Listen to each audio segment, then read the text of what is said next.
现在我们讲解空调的使用方法。首先，使用之前要把那个区域给分清楚。这个推杆是对应空调的一个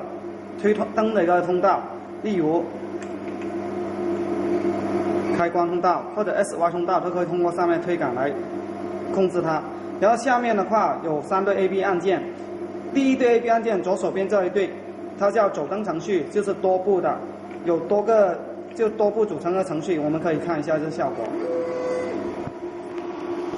现在就是在走灯程序，第一步、第二步、第3步，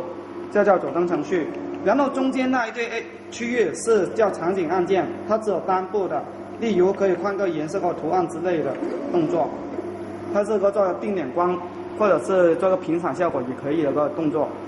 然后右手边这些叫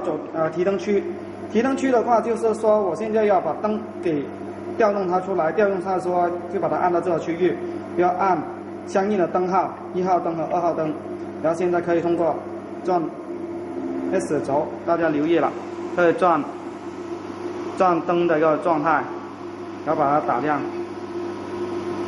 这就是提灯区。然后中间有个叫做功能区域，一会会讲解到的。然后右手边有个叫做